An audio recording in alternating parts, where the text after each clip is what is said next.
बुधवार special veg biryani mix बनवूया आपण. व्हेज बोलली कारण जे लोक नॉनव्हेज तर बुधवारी खातोच, पण जे लोक व्हेज आहेत त्यांच्यासाठी एक झटपट काहीतरी करण्यासाठी आपण हे करूया. तर कढईमध्ये आपण जिरं मोहरी टाकलेलं आहे. जिरं मोहरी तडतडताना ते बाहेर उडू नये म्हणून आपण झाकण ठेवायचं आहे. त्याच्यानंतर त्याच्यामध्ये आपण टाकायचं आहे कांदा टाकायचा आहे, टोमॅटो टाकायचा आहे, बटाटा टाकायचा आहे. तुमच्याकडे ज्या काही भाज्या असतील ना त्या तुम्ही सर्व टाकू शकता. जेवढं पोषण आपण घेऊ तेवढंच आपल्यासाठी चांगलं आहे. ह्याच्यामध्ये तुम्ही हवं असेल तर आलं लसणाची पेस्ट सुद्धा टाकली तरी चालेल. मी काहीही टाकलेलं नाही आहे. मी फक्त या 3 भाज्या टाकल्यात आणि थोडा हाय फ्लेमवरती मी त्याला रोस्ट करणार आहे ऑइलमध्ये. इतका छान टेस्ट येते ना. आपण कंटिन्यू असं रोस्ट करत राहायचं किंवा थोडा वेळ ठेवायचं, त्याला थोडं हाफ कुक व्हायला ठेवायचं. ते बरोबर गळतं टोमॅटो वगैरे. तुम्ही काही जण असं करतात की कांदा मऊ व्हायला वेळ लागतो म्हणून टोमॅटो नंतर टाकतात, तसंही चालेल.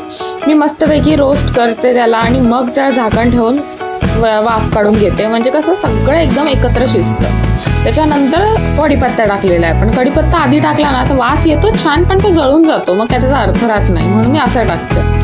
आणि थोडा तोडून सुद्धा टाकायचं काय पानं. त्याच्यानंतर मी घरी बनवलेलं तिळकूट टाकलंय. नंतर आपले घरातले जे मसाले असतात, किचन किंग मसाला म्हणा, गरम मसाला म्हणा, असे कुठले तुमच्या आवडीचे असतील तर ते टाकू शकता. आणि त्याच्यानंतर हा सुहानाचा मिक्स मसाला टाकायचा. मिठाचा अंदाज घेऊन टाकायचा आहे, कारण ह्याच्यामध्ये पण मीठ असतं.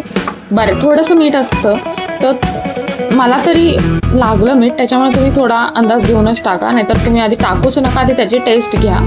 त्याच्यानंतर पाणी टाकायचं आहे. पाणी टाकताना मेन गोष्ट म्हणजे काय, आपण जेव्हा कुकरमध्ये वगैरे शिजवतो तेव्हा कसं आपण एका बोटाचा अंदाज घेतो. म्हणजे आपल्या बोटाच्या इथे डायरेक्ट सुरू बोट जिथून होतं तिथून आपली रेष असते तिथपर्यंत आपण पाणी ठेवतो. आणि जेव्हा आपण कढईत किंवा पातेल्यात शिजवतो ना भात, तेव्हा काय करायचं, आपण जेवढं माप भाताच्या ह्याला घेतो ना त्याच्या दुपटीनं माप ह्याच्यात घ्यायचं. दुपटीनं घ्या किंवा त्या दुपटीपेक्षा थोडं कमी घ्या. मग काय होतं, हाय फ्लेमवरती त्याला उकळत ठेवायचं, जसं मी ठेवलंय, आणि वरती झाकण ठेवायचं आणि बघायचं थोडं 10 मिनिटांनी. पाणी थोडं आटत आलं ना की असं बघा, मी टाकलेल्या पाण्यापेक्षा हे पाणी आता आटलंय. आणि मग थोडा अजून गॅस लो करायचा आहे, एकदम लो, आणि त्याला बराच वेळ शिजवून द्यायचं आहे लो फ्लेमवरती. मस्त सुटसुटीत भात बनतो.